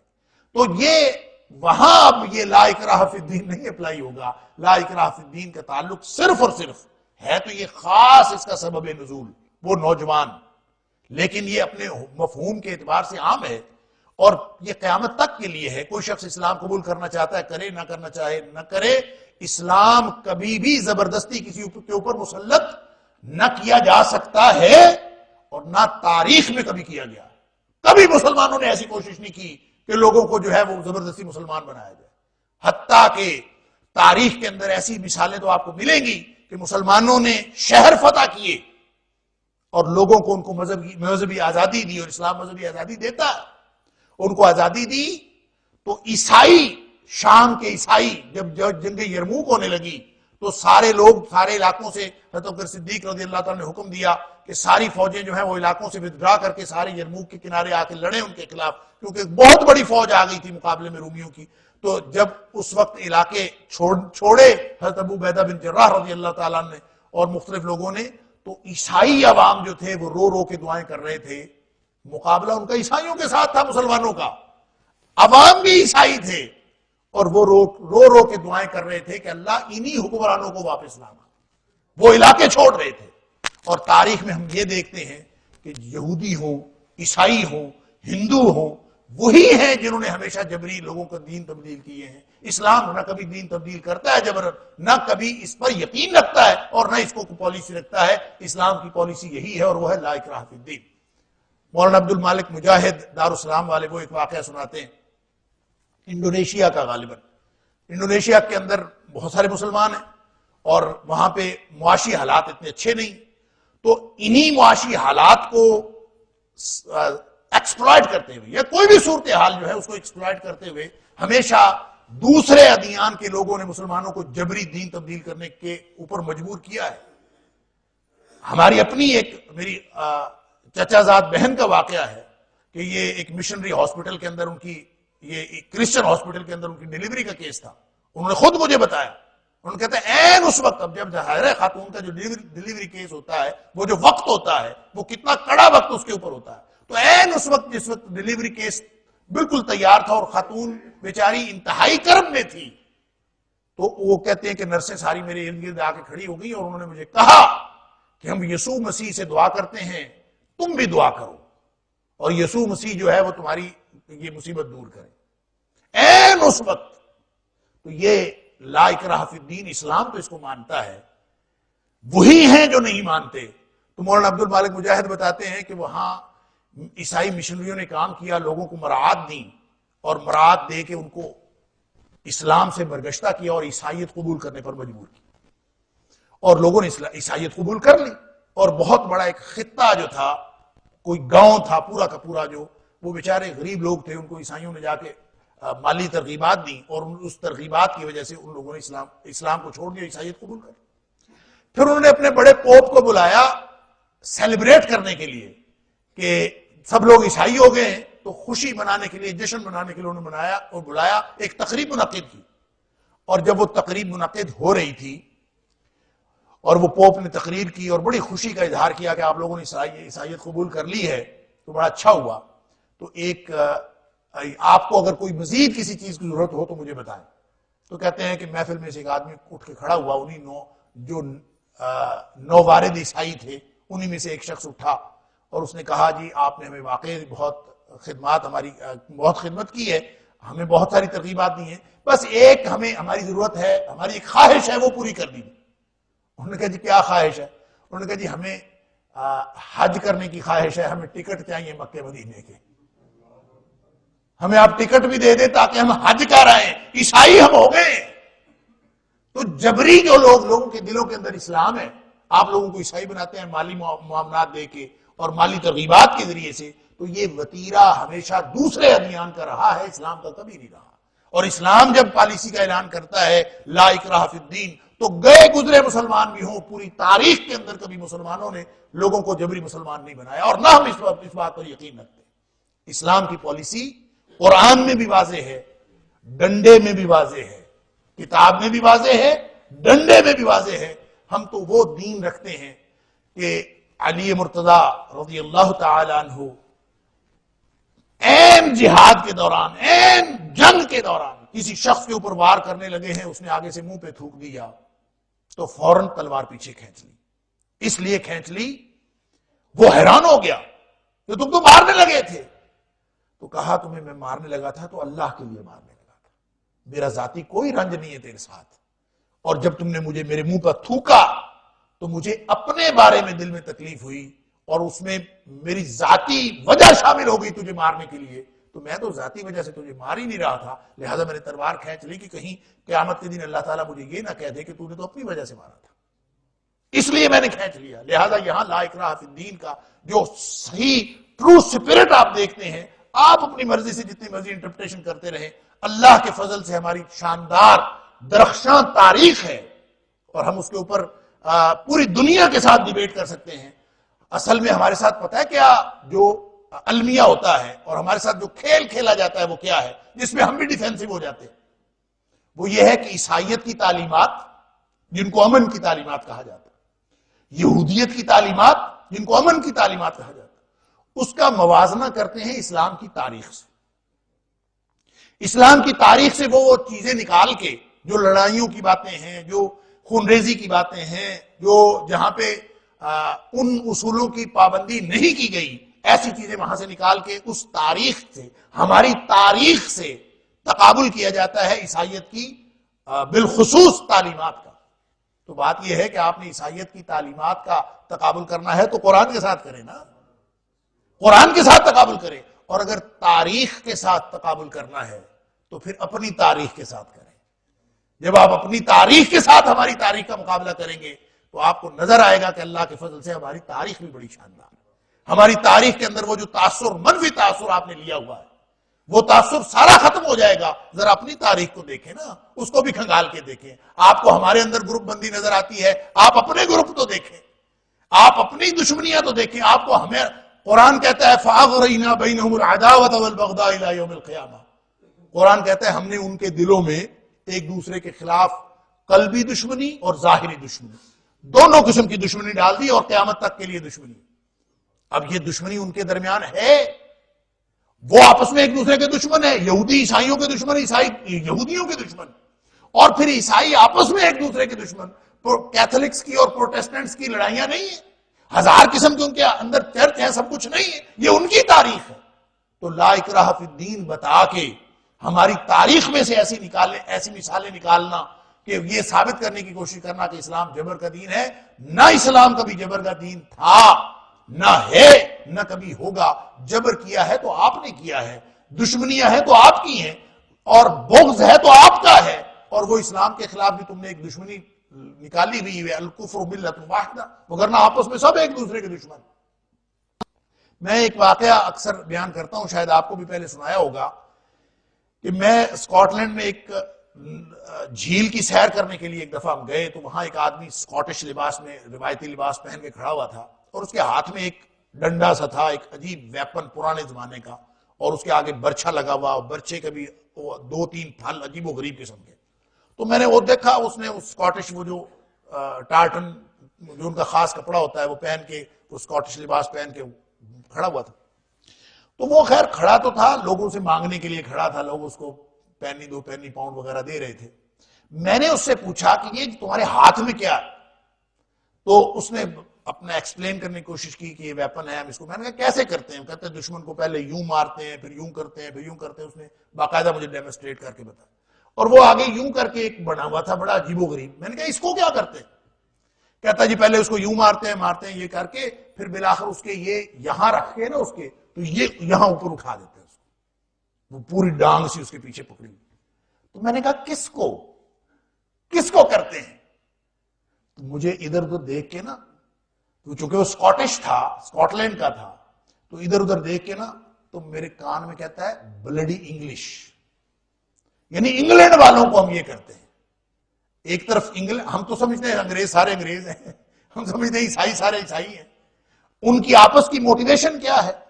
یعنی وہ موٹیویشن جو یہاں ہمارے جو پڑوسی دشمن ملک کے ساتھ ہمارے بچوں کی ہے نا، ہمارے بچے کھیل بھی کھیل رہے ہو نا، تو وہ کہتے ہیں یہ ہم ہیں، یہ انڈیا ہے، یہ ہم ہیں، یہ ہندوستان ہے. وہ جو موٹیویشن ہے شروع سے لڑائی کی، تو وہ ان کی موٹیویشن کیا ہے کہ یہ ہم ہیں اور یہ دوسرے ہیں، وہ چاہے انگلش ہیں، چاہے وہ کوئی دوسرے چرچ کے لوگ ہیں. لہٰذا کیتھولکس کی ہوں یا پروٹیسٹنٹس کی لڑائیاں ہوں یا اسکاٹش اور انگلش کی لڑائیاں ہوں یا ویلش کی اور ان کی آپس کی لڑائیاں ہوں، یہ ساری کی ساری ہوئی قرآن کی اس بیان کی تصدیق کرتی ہیں کہ فَأَغْرَيْنَا بَيْنَهُمُ الْعَدَاوَةَ وَالْبَغْضَاءَ إِلَى يَوْمِ الْقِيَامَةِ، کہ ان کے اندر ہمیشہ کی دشمنی موجود ہے، کچھ چھپی ہوئی ہے. اس کی وجہ یہ ہے کہ وہ سارے اسلام کے خلاف اکٹھے ہیں. جب وہ اسلام کے خلاف اکٹھے ہوتے ہیں تو الکفر ملت واحدہ، وہ سب تمہیں ایک لگتے ہیں، حالانکہ ان کی آپس کی لڑائیاں بے شمار. لا اکراہ فی الدین، اللہ کے فضل سے، اللہ کی رحمت سے اسلام کا ترہ امتیاز ہے، اور یہ ایک تاریخ میں بھی رہا ہے، آج بھی ہے اور ہمیشہ رہے گا. لیکن کوئی شخص یہ نہ کہے کہ وہ مسلمان ہونے کے باوجود اور اسلام کا دعویٰ کرنے کے باوجود پھر وہ اپنی مرضی کی زندگی گزارے. پھر کوئی ایسا قانون، ایسی پالیسی نہیں ہے. اب تو 10 سال کا بچہ ہوگا تو ڈنڈا چلے گا، نماز نہیں پڑھتا. اب اگر کوئی شخص ان پابندیوں کو قبول نہیں کرتا، اب اس نے اگر اسلام کو قبول کیا ہے تو گویا اس ڈسپلن کو قبول کیا ہے جو اسلام کسی انسان کے اوپر عائد کرتا ہے. اس نے جب اشہدو ان لا الہ الا اللہ وحدہ لا شریک لہ واشہدو ان محمدا عبدہ ورسولہ پڑھا ہے، تو گویا اس نے اعلان کیا ہے کہ پہلے میں اپنی مرضی کی زندگی گزارتا تھا، آج کے بعد میں اللہ اور اس کے رسول صلی اللہ علیہ وسلم کی مرضی سے زندگی گزاروں گا. یہ اس نے اعلان کیا ہے. اب یہ اعلان کر کے 2 نمبری کرے گا نا تو پھر ڈنڈا چلے گا. اب اگر کوئی گڑبڑ کرے گا تو پھر اسلام نے ڈکیتی کی سزائیں بھی رکھی ہیں، چوری کی سزائیں بھی رکھی ہیں، بدماشی کی سزائیں بھی رکھی ہیں، فساد فی الارض کی سزائیں بھی رکھی ہیں. اب اگر کوئی شخص کہے کہ میری یہ بنیادی حقوق پر جو ہے وہ پابندی ہے، تو یہ پابندیاں اسلام لگاتا ہے. پھر لا اکراہ فی الدین کی وہ بات وہاں پہ لاگو نہیں ہوتی. قد تبین الرشد من الغی، اس کی وجہ یہ ہے کہ اللہ نے دونوں ڈسپلن واضح کر دیے. ایک ہدایت کا ڈسپلن ہے اور ایک گمراہی کا ڈسپلن ہے. قد تبین الرشد من الغی، دنیا کے سارے نظاموں کے مقابلے میں اسلام کا نظام واضح ہے اور اپنی پوری روشن تاریخ کے ساتھ واضح ہے کہ یہ موجود ہے. اب کوئی شخص یہ نہیں کہہ سکتا کہ اب ملغوبہ نظام چل جائے گا. اب کوئی شخص یہ نہیں کہہ سکتا کہ آدھا تیتر آدھا بٹیر چل جائے گا. اب تو ایک گمراہی ہے اور ایک ہدایت ہے. اب ان دونوں میں سے کسی ایک کو قبول کرنا ہے. فَمَن يَكْفُرْ بِالطَّاغُوتِ، جس نے طاغوت سے کفر کیا، وَيُؤْمِن بِاللَّهِ، اور ایمان اللہ پر ایمان رکھا. اب اس کا مطلب یہ ہے کہ وہ جو سارے نظام ہائے باطل ہیں، وہ جو گمراہی کی بات ہے. دیکھیں رشد کا مطلب راشد یرشد سے اس کا مطلب ہوتا ہے ہدایت پا جانا، اور رشد کا سیدھی راہ پا لینا. رشد کا مطلب سیدھا رستہ، سیدھا رستہ واضح ہو گیا. اور باقی کیا رستے ہیں؟ من الغی، باقی گمراہی ہے ساری. اور غی راہ رات سے ہٹ جانے کو کہتے ہیں. غوا یغوا سے غوا یغوی. ما صاحبکم ما ضل صاحبکم وما غوا، کہ تمہارا جو ساتھی ہے نہ تو وہ گمراہ ہوا ہے نہ وہ بہکا ہے، وہ راستے سے نہیں ہٹا.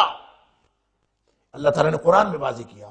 اور جو راستے سے ہٹ جاتا ہے وہ گمراہی کا شکار ہو جاتا ہے. تو غائی کا مطلب راستے سے ہٹ کے ایسی کیفیت کا نام غی ہے جو گمراہی. اب اللہ نے اسلام دے کے، دین دے کے، اپنا دین اسلام کا فائنل ورژن دے کے اب واضح کر دیا ہے کہ یہ ہے نظام جو رشد کا نظام ہے، اور باقی نظام وہ سارے کے سارے گمراہی ہیں. فَمَن يَكْفُرْ بِالطَّاغُوتِ وَيُؤْمِن بِاللَّهِ. اب اگر کوئی شخص طاغوت طغیان سے ہے، طغا یطغا، اس کا مطلب ہوتا ہے سرکشی کرنا. لیکن سرکشی کیسی؟ بغاوت کرنا، حد سے بڑھ جانا. یہ تقریباً ملتی جلتی چیزیں ہیں. لیکن امام راغب اصفہانی نے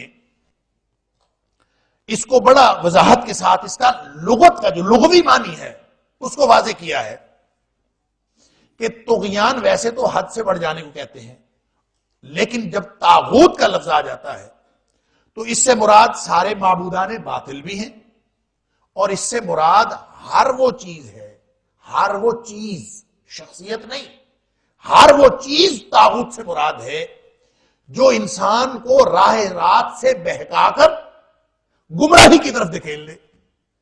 ہر وہ چیز طاغوت ہے. لہذا اس سے مراد شیطان بھی ہے، اس سے مراد شیطانی امور بھی ہیں، اس سے مراد شیطانی اعمال بھی ہیں، اس سے مراد شیطانی شخصیات بھی ہیں، جنوں اور انسانوں کے شیاطین بھی ہیں، اور ایسا نظام بھی ہے جو انسان کو اللہ کی طرف سے گمراہ کر دے. اس سارے نظام سے پہلے کفر کرنا ہے، اس سے انکار کرنا ہے. اس کا مطلب یہ ہوا کہ یہ تو پری ریکوزٹ ہے، یہ تو بنیادی شرط ہے کہ اگر کسی نے اللہ پر ایمان رکھنا ہے تو معبودان باطل کا انکار کرنا پڑے گا. اگر وہ معبودان باطل کا انکار نہیں کرتا، وہ کوئی کمپرومائز کی پالیسی رکھتا ہے، وہ کوئی مداہنت کی پالیسی رکھتا ہے، وہ کوئی ماڈریشن کی پالیسی رکھتا ہے، وہ آدھا تیتر اور آدھا بٹیر کی پالیسی رکھتا ہے کہ میں ان سے بھی نہ بگاڑوں یہ بھی قبول کر لوں، تو یہ پالیسی نہیں چلنی. قد تبین الرشد من الغی. اب بالکل کلیئر ہو گئی بات. اب پہلے انکار کرنا پڑے گا. دیکھیں لا الہ الا اللہ، ہم پہلے بھی بات کر چکے ہیں، یہ کلمہ ہے نا جو ہمیں مسلمان بناتا ہے. لا الہ الا اللہ، کلمہ توحید. تو جب ہم کہتے ہیں لا الہ تو پہلے انکار ہے، یہ ہے کفر بالطاغوت. سورہ بنی اسرائیل میں اللہ تعالیٰ نے فرمایا کہ فاعبدوا اللہ واجتنبوا الطاغوت، اللہ کی بندگی کرو اور طاغوت سے بچو. تو جو شخص طاغوت سے نہیں بچتا اس کی بندگی رب قبول ہی نہیں ہے. جو طاغوت سے کفر نہیں کرتا اس کا ایمان باللہ وہ قابل قبول ایمان ہے ہی نہیں. وہ ایمان کی وہ کیفیت ہے ہی نہیں جو اللہ کو مطلوب ہے، وہ کوالٹی نہیں ہے ایمان کی. لہذا لا الہ جب کہا جاتا ہے تو اس کا معنی کیا ہے کہ میں ہر طرح کے بڑوں کا انکار کرتا ہوں. دنیا ساری کے جابر، دنیا کے جبابرہ، فرائنہ، بڑی بڑی قوت رکھنے والے، سب کا انکار ہے. لا الہ، میں تو کسی کو مانتا ہی نہیں. تو میں عرض یہ کیا کرتا ہوں کہ یہ تو کلمہ بغاوت ہے. لا الہ الا اللہ پوری دنیا کی ساری قوتوں سے بغاوت ہے. اور جب آپ بغاوت کرتے ہیں لا الہ کہ میں کسی کو مانتا ہی نہیں الا اللہ سوائے اللہ کے، جب آپ یہ رویہ رکھتے ہیں نا کہ میں اللہ کے علاوہ کسی چیز کو نہیں مانتا، ہر بات میں موٹیو، ہر معاملے میں موٹیو اللہ کی ذات ہے. وہ نبی اکرم صلی اللہ علیہ وسلم کو جبریل کہتے ہیں اقرا پڑھو، نہیں پڑھتے. جب کہا اقرا بسم ربک الذی خلق، پھر پڑھ لیا. اللہ کے نام سے پڑھو، اس رب کے نام سے پڑھو جس نے پیدا کیا ہے، پھر پڑھ لیا. تو موٹیو پڑھنے میں کیا ہے؟ اللہ کی ذات ہے. وہ حابیل اور قابیل کا جھگڑا ہوا، قابیل اس کو قتل کرنے کے در پہ ہے، وہ کہتا ہے میں تمہیں قتل کر دوں گا. کہتا کر دو، قتل کرنا ہے، میں تو نہیں کروں گا. ما انا بباسط یدی الیک لیقتلک، میں تو تجھے قتل کرنے کے لیے آگے سے ہاتھ بھی نہیں بڑھاؤں گا. وجہ کیا ہے؟ وہ جان پیاری نہیں ہے؟ پیاری ہے. انی اخاف اللہ رب العالمین، موٹیو یہ ہے کہ میں اللہ سے ڈرتا ہوں. تو ہر معاملے میں موٹیو یہ ہوگا. لا الہ الا اللہ کا یہی معنی ہے، پہلے آپ ہر باطل کا انکار کریں، ہر طاغوت کا انکار کریں. جو اللہ سے آپ کو غافل کر دینے والی چاہے آپ کے دل کی خواہش ہے تو وہ بھی طاغوت ہے. اگر وہ کوئی سسٹم ہے تو وہ بھی طاغوت ہے. اگر وہ کوئی چیز ہے تو وہ بھی طاغوت ہے. حتیٰ کہ میں یہ کہتا ہوں، یہ جو ڈیجیٹل ورلڈ نے، جو آئی ٹی کی دنیا نے ہمیں یہ جو مشغولیت دے دی ہے، اور ہم سب مشغول ہو کے اپنے موبائلز اور لیپ ٹاپس کے اندر اور سوشل میڈیا کے اندر ہم جب اس میں مشغول ہو کے اللہ سے غافل ہوتے ہیں تو یہ بھی طاغوت ہے. ہر وہ چیز جو آپ کو اللہ سے غافل کر دے وہ طاغوت ہے. وہ شیطان نہیں ہے اکیلا، بت نہیں ہے اکیلے، بت بھی طاغوت ہیں، سب طاغوت ہیں. لیکن ہر وہ چیز طاغوت ہے جو اللہ کے راستے سے غافل کر دے، جو اللہ کی یاد سے غافل کر دے. لہذا ہمیں راستہ کیا دیا جا رہا ہے؟ اصول کیا دیا جا رہا ہے؟ وَمَن يَكْفُرْ بِالطَّاغُوتِ وَيُؤْمِن بِاللَّهِ. ادھر آنا پڑے گا. یہ ہے بنیادی حقائق، بنیادی نظام. جب آپ کا عقیدہ درست ہے تو پھر اپنا عمل درست کرو. ادھر سے نکل کے ادھر آؤ. فَقَدِ اسْتَمْسَكَ بِالْعُرْوَةِ الْوُثْقَىٰ. جو ادھر آ گیا اس نے وہ مضبوط کڑا تھام لیا. عروہ کڑے کو یا کنڈے کو کہتے ہیں. یہ جو زنجیر بنی ہوتی ہے اس کی جو آپس میں کڑیاں ملی ہوئی ہوتی ہیں، یہ کنڈے ملی ہوئی، ان کو بھی عروہ کہتے ہیں. تو وہ نبی اکرم صلی اللہ علیہ وآلہ وسلم کی وہ حدیث جو میں اکثر عرض کیا کرتا ہوں، آپ کو یاد ہوگی، مسند احمد کی روایت ہے کہ نبی اکرم صلی اللہ علیہ وسلم نے فرمایا تھا لَتُنْقَضَنَّ عُرَى الْإِسْلَامِ عُرْبَةً عُرْبَةً. اسلام کے کنڈے، اسلام کی کڑیاں ایک ایک کر کے سب ٹوٹتی چلی جائیں. وہ اسلام کی کنڈی، وہ ہے عروۃ الوثقیٰ. ایسا پکا کنڈا ہے اسلام کا.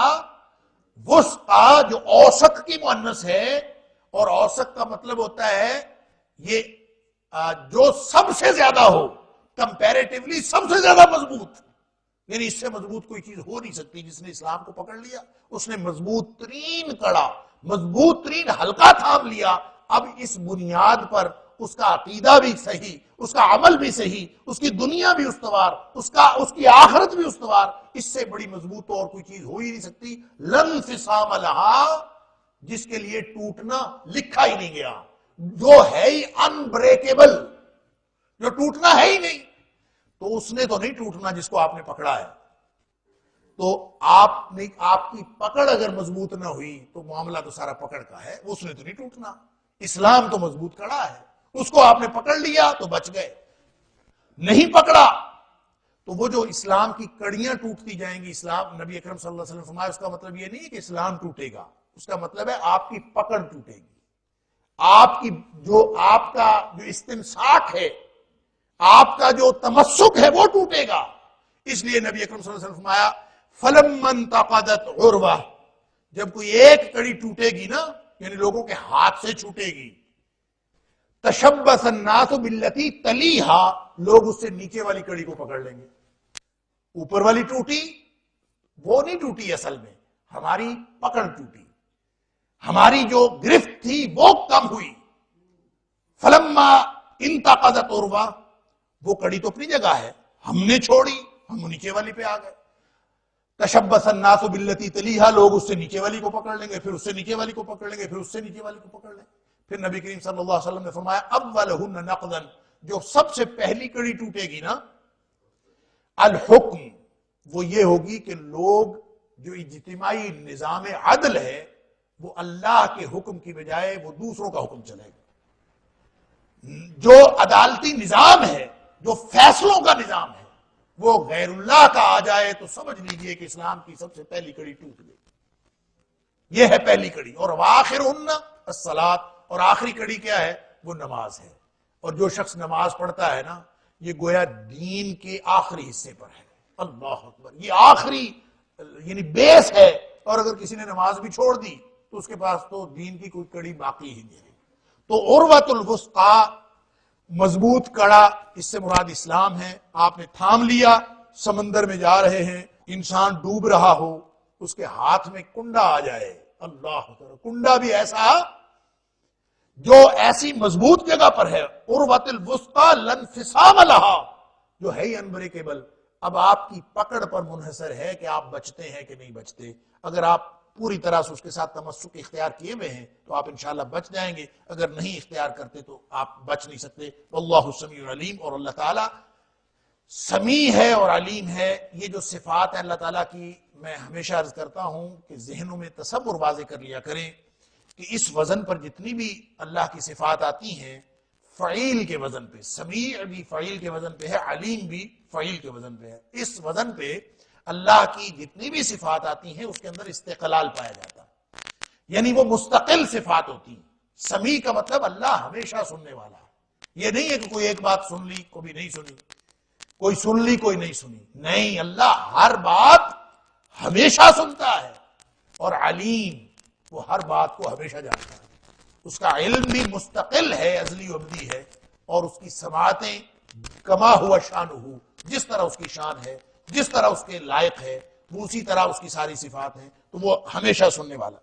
اللہ ولی الذین آمنوا یخرجہم من الظلمات الی النور والذین کفروا اولیاءهم الطاغوت یخرجونہم من النور الی الظلمات اولئک اصحاب النار ہم فیہا خالدون. اللہ اکبر. وہی بنیادی حقائق واضح کیے جا رہے ہیں، اسی کی آگے تفصیل ہے. اللہ ولی الذین آمنوا، اللہ دوست ہے. ولی کا مطلب ہوتا ہے دوست اور کارساز، جو کسی کا کام بنانے والا ہو. تو اللہ کارساز ہے ان لوگوں کا جن لوگوں نے ایمان کا اظہار کیا. ایمان کیسا؟ پہلے کفر کرو طاغوت کے ساتھ، باطل نظاموں کا انکار کرو، باطل معبودوں کا انکار کرو، اللہ سے گمراہی کی طرف لے جانے والی چیزیں، اللہ کی یاد سے غافل کر دینے والی چیزیں، اللہ سے دور کر دینے والی چیزوں کو ترک کرو. یہ کفر بالطاغوت ہے. ان کو چھوڑو، پہلے اس کا انکار کرو، پھر اللہ پر ایمان رکھو. اور یہ سمجھو کہ تمہارے سارے مسائل کا حل اللہ کے ایمان میں ہے. اور اگر ساری زندگی ایمان کے مطابق گزرے گی تو پھر تمہارے مسائل کا حل ہوگا. اگر تم یہ سمجھ کے آؤ گے تو پھر اب ذمہ اللہ کا ہے. اللہ ولی الذین آمنوا. اگر تمہارا ایمان ایسا ہے تو پھر اب اللہ کے ذمہ ہے. کیا ذمہ ہے؟ یخرجہم من الظلمات الی النور. وہ تمہیں اندھیروں سے نکال کر نور اور روشنی کی طرف لے آئے گا. یہ اس کا اب مسئلہ اس کا ہے، اب تمہارا نہیں ہے. اگر تم نے اللہ پر ایسے ایمان کا اظہار کیا ہے تو اب اللہ نے تمہیں نکالنا ہے اس میں سے. اچھا، سوال یہ پیدا ہوتا ہے کہ مومن پہلے اندھیروں میں ہوتا ہے. یہاں پہ دو تین باتیں بہت غور طلب. ایک تو بات یہ ہے کہ یہ جو الفاظ ہیں نا، اس سے یہ غلط فہمی اور اشتباہ ہوتا ہے. یخرجہم من الظلمات الی النور، کہ اللہ اندھیروں سے نکال کر روشنیوں میں لے آتا ہے. گویا مومن پہلے اندھیروں میں تھا، اب وہ روشنیوں میں آ گیا. ایک بات تو یہ سوچنے کی. دوسری بات یہ سوچنے کی ہے کہ ادھر اندھیرے کہا ہے، ادھر نور کہا ہے.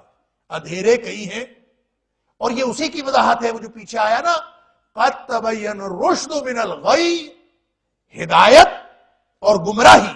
اب اس کا مطلب ہے گمراہیاں کئی ہیں، گمراہیاں اندھیرے ہیں. الغی یہ الظلمات ہے اور الرشد النور ہے. اللہ اکبر. یہی اسی کی وضاحت. اور وہ کیا ہے اس سے مراد، یہ بھی غور طلب ہے. تو میں پہلے یہ عرض کروں کہ یہ جو اشتباہ پیدا ہوتا ہے کہ کیا مومن پہلے گمراہی میں ہوتا ہے، یہ کوئی ضروری نہیں. اس کا مطلب یہ ہرگز نہیں ہے کہ مومن گمراہی میں، یہ گمراہیوں میں یا اندھیروں میں ہے، اس میں سے اللہ تعالیٰ نکالتا ہے. یعنی یہ تو ہو ہی نہیں سکتا کہ مومن مومن ہو اور پھر وہ اندھیروں میں ہو، تو یہ ہو ہی نہیں سکتا. تو پھر اللہ کے اس بیان کا مطلب صرف اللہ کی رحمت کا بیان ہے، اللہ کی توفیق کا بیان ہے کہ اللہ نے ظلمات سے بچا لیا.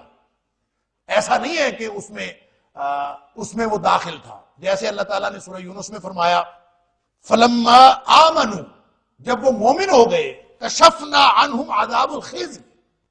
اللہ تعالیٰ فرماتے ہیں کہ جب وہ مومن ہو گئے تو ہم نے ان کو رسوائی کے عذاب سے نکال لیا. کیا مطلب؟ وہ پہلے رسوائی میں تھے؟ نہیں، رسوائی کا عذاب ان کو ہو سکتا تھا، اللہ نے اپنی رحمت سے اس سے بچا لیا. یہ بیان ہے. ایک شخص آیا نبی کریم صلی اللہ علیہ وسلم کے سامنے، اس نے کلمہ پڑھا. نبی اکرم صلی اللہ علیہ وسلم نے فرمایا خرج من النار، یہ شخص جہنم سے نکل آیا، آگ سے نکل آیا. تو اس کا مطلب خارجہ کا مطلب یہ تو نہیں ہے کہ وہ آگ میں تھا، وہ آگ میں تو نہیں تھا، مطلب اللہ کی اس رحمت اور توفیق کا بیان ہے کہ یہ بچ گیا اس سے. اسی طرح یخرج من الظلمات الی النور کا مطلب یہ ہے، یہ مطلب نہیں ہے کہ مومن پہلے گمراہی کے اندھیروں میں تھے یا اندھیروں میں ہونا یقینی ہے، ایسی بات نہیں ہے، بلکہ یہ اللہ کی وہ رحمت کا بیان ہے کہ اگر اللہ کی رحمت اس کے اوپر نہ ہوتی، اگر یہ رشد کی طرف نہ آتے، اگر یہ ایمان نہ لاتے، اگر اللہ ان کو نور کی طرف نہ لاتا تو یہ اندھیروں کا شکار ہو جاتے. یہ مطلب ہے اس کا. تو اللہ تعالیٰ، ایک تو یہ اللہ تعالیٰ کی ذمہ داری ہے، اور انسان کو یہ توکل کے لیے نقطہ دیا گیا ہے کہ جب تمہارا ایمان اللہ پر ہے تو اب تم بے فکر ہو جاؤ ہر معاملے میں. تم اپنے عمل کی فکر کرو، اپنے ایمان کی فکر کرو، باقی سارا کام اللہ کا ہے. اور جب تم دیکھیں انتم الاعلون ان کنتم مؤمنین، مومن ہو تو بلندی اور عروج تمہارا ہے، یہ وعدہ ہے اللہ کا. تو تم بلندی اور عروج کا یا اندھیروں سے بچ کے روشنی کی طرف جانے کا، روشنی کا اہتمام کرنے کا، اسلام کو ہمیشہ تھامے رہنے کی فکر نہ کرو، تم اللہ پر ایمان کی فکر کرو. جب تم اللہ پر ایمان کی فکر کرو گے باقی سارے کام اللہ کے. اب یہ ظلمات کیا ہیں؟ یہ کئی ہیں. اس کا مطلب یہ ہوا، یہ جو ظلمات اور نور ہے نا، امام راضی کہتے ہیں کہ پورے قرآن میں جہاں کہیں ظلمات اور نور کی بات ہوئی ہے، ایک تو یہ ذہن میں رہنا چاہیے کہ ظلمات سے مراد کفر اور شرک، اور نور سے مراد ایمان اور اسلام. ہمیشہ پورے قرآن میں ایسے ہے سوائے ایک جگہ کے، یعنی اس سے مراد حقیقی اندھیرا شرک والا اور کفر والا، اور حقیقی روشنی اسلام والی نور ایمان، یہ ہے اس سے مراد. صرف ایک جگہ ہے سورہ انعام کی جو پہلی آیت ہے، جعل الظلمات والنور، کہ اللہ نے اندھیرے بنائے اور اللہ تعالیٰ نے نور بنایا. وہاں پہ ظلمات اور نور سے مراد کفر اور ایمان نہیں ہے، بلکہ وہاں پہ اس سے مراد دن اور رات ہے. اور سوائے اس ایک مقام کے امام راضی نے یہ بات لکھی ہے، اور ایسا ہی ہے کہ پورے قرآن میں ہر جگہ اس سے مراد یہ ہے کہ اللہ تعالیٰ کفر شرک سے بچا کے وہاں لے جاتا ہے. اب شرک کہاں ہو جاتا ہے کہاں نہیں ہوتا ہمیں تو پتہ ہی نہیں چلتا. نبی اکرم صلی اللہ علیہ وسلم نے دعا سکھائی، ایک تو وہ سامنے اور کلیئر پیرامیٹرز ہیں، یہ نہیں کرنا شرک ہو جائے گا، یہ نہیں کرنا کفر ہو جائے گا، اور کچھ چیزیں ایسی ہوتی ہیں کہ انسان کو پتہ ہی نہیں چلتا. اللہ اکبر. نبی اکرم صلی اللہ علیہ وسلم فرمایا شرک چونٹی کی چال چلتا ہے، پتہ اس وقت چلتا ہے پورے جسم پر چڑھ جاتا ہے. اللہ اکبر. تو اس سے بچنے کے لیے نبی کریم صلی اللہ علیہ وسلم نے دعا سکھائی، اللہم انی اعوذ بک من ان اشرک بک شیئا اعلمہ واستغفرک لما لا اعلم. اللہ میں تیری پناہ میں آتا ہوں ہر اس شرک سے جس کا مجھے علم ہے، اور اس شرک سے بھی جس کا مجھے علم ہی نہیں، مجھے پتہ ہی نہیں ہے، اور میں لا علمی میں جہالت میں شرک میں مبتلا ہو جاؤں، میں اس سے بھی پناہ مانگتا ہوں. تو یہ گویا جب اللہ پر ایمان ہوگا تو انسان کفر اور شرک کے اندھیرے سے بچے گا، ہر جگہ پہ بچے گا، یہ اللہ کا وعدہ. یہ نور ایک ہے، ظلمات کئی ہیں. اس کا مطلب ہے گمراہی کے کئی اندھیرے ہیں، کئی روپ ہیں، کئی ورژن ہیں، کئی ماڈل ہیں. گمراہیاں کئی قسم کی ہیں، اور گمراہیاں کئی گمراہیوں کے نام پر ہیں، کئی گمراہیاں دین کے نام پر ہیں، اور وہ ساری کی ساری گمراہیاں ہیں. اللہ اکبر. صرف ایک راستہ ہے جس کے بارے میں نبی اکرم صلی اللہ علیہ وآلہ وسلم سے کہلوایا گیا، سورہ انعام کی آیت نمبر 153 ہے غالباً، کہ وَأَنَّ هَذَا صِرَاطِي مُسْتَقِيمًا. جو میرا رستہ ہے نا، نبی اکرم صلی اللہ علیہ وآلہ وسلم والا رستہ، وہ ہے سیدھا رستہ. فَاتَّبِعُوهُ، اسی پر چلو. محمدی رستے پر چلنا پڑے گا، نبی اکرم صلی اللہ علیہ وسلم کے رستے پر چلنا پڑے گا. اس کے علاوہ باقی ساری گمراہیاں ہیں، کئی ہیں، بے شمار ہیں. اس رستے پر چلنا پڑے گا. ساتھ فرمایا وَلَا تَتَّبِعُوا السُّبُلَ، ایک رستہ میرا رستہ، اس پر تو چلو. وَلَا تَتَّبِعُوا السُّبُلَ، جو کئی رستے ہیں نا، کئی ڈائمنشن کی، کئی روپ ہیں، ان کے اوپر نہیں جانا. فَتَفَرَّقَ بِكُمْ، وہ تو تمہیں عن سبیلہ، وہ تو اللہ کے رستے سے تمہیں سب ہٹا دیں گے، وہ تو تمہیں گمراہ کر دیں گے. ذَلِكُمْ وَصَّاكُمْ بھی، یہ ہے جس کی تمہیں وصیت کی جا رہی ہے، لعلکم تتقون، اگر تم تقوی کے راستے پر جانا چاہتے ہو تو اس راستے پر۔ ایک دن نبی اکرم صلی اللہ علیہ وسلم تشریف فرما تھے صحابہ کرام کے سامنے، آپ نے زمین پر ایک لکیر لگائی۔ صحابی کہتا ہے خط لنا رسول اللہ صلی اللہ علیہ وسلم خط، اللہ کے رسول صلی اللہ علیہ وسلم نے ایک لکیر کھینچی سیدھی، اور پھر فرمایا ھذا سبیل اللہ، یہ اللہ کا رستہ ہے، یہ سیدھا رستہ ہے۔ پھر نبی کریم صلی اللہ علیہ وسلم نے مختلف خطوط، مختلف لکیریں کھینچی، عن یمینہ وعن شمالہ، اس رستے سے وہ جو سیدھی لکیر کھینچی، اس کے کچھ لکیریں ادھر کو کھینچی، کچھ لکیریں ادھر کو کھینچی، اور پھر فرمایا یہ ہیں وَهَذِهِ السُّبُلُ، یہ ہیں جو مختلف رستے ہیں، وہ اللہ کا رستہ ہے، یہ مختلف رستے ہیں۔ یہ مختلف رستے کیسے ہیں؟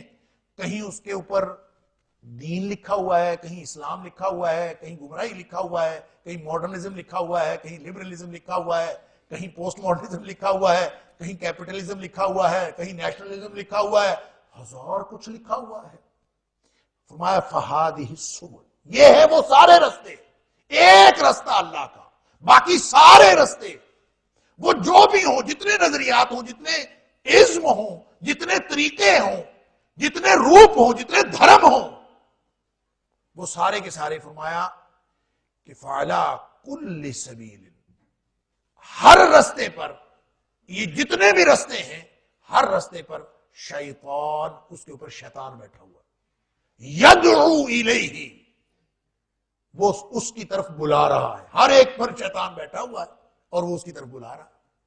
ایک ہی رستہ ہے جو اللہ کا رستہ ہے، لہذا ظلمات، گمراہیاں کئی ہیں، گمراہیوں سے بچنے کے لیے اور ایک نور کے رستے پر، دین اسلام پر چلنے کے لیے بہت ساری دعائیں ہیں، دعائیں کرتے رہنا چاہیے، اللہ کے ساتھ، اللہ کے اوپر توکل رکھنا چاہیے، قرآن پڑھتے رہنا چاہیے، ان ھذا القرآن یہدی للتی ہی اقوم، یہ قرآن اس رستے پر لے کے جاتا ہے جو سیدھا رستہ ہے، نبی اکرم صلی اللہ علیہ وسلم والا رستہ ہے۔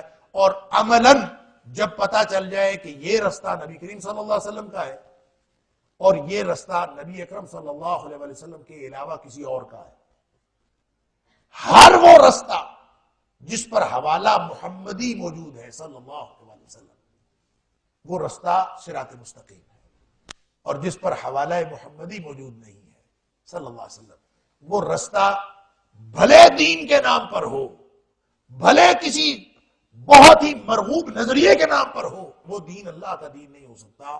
اللہ کا دین وہی ہے جو نبی اکرم صلی اللہ علیہ وسلم لا کے دے کے ہمیں چلے گئے۔ یہ ہے مطلب اللہ ولی الذین آمنوا یخرجہم من الظلمات الی النور، کہ اللہ تعالیٰ ظلمات سے، اندھیروں سے روشنی کی طرف لے جاتا ہے۔ جو بھی مومن ہوگا، اللہ پر توکل کرے گا، اللہ پر ایمان رکھتا ہوگا۔ والذین کفروا، اور جو کافر ہیں، اللہ کی بات مانتے ہی نہیں، ان کو وہ باتیں سمجھ میں نہیں آتی، تسلیم نہیں کرتے، اولیاءہم الطاغوت، ان کے پھر ولی، ان کے کارساز، ان کا کام بنانے والے، وہ تو طاغوت ہے نا۔ طاغوت کیا ہے؟ کون کون ان کے کام بناتے ہیں؟ میں عرض کر چکا ہوں، اس سے مراد معبودان باطل بھی ہیں، اس سے مراد باطل قائدین بھی ہیں، اس سے مراد شخصیات بھی ہیں، اس سے مراد اشیاء بھی ہیں، اس سے مراد سسٹم بھی ہیں، اس سے مراد نظریہ بھی ہیں، اس سے مراد جدیدیت بھی ہے، اس سے مراد جدید مادی ذرائع و وسائل بھی ہیں۔ ہر وہ چیز جو اللہ سے غافل کر دینے والی ہے وہ طاغوت ہے۔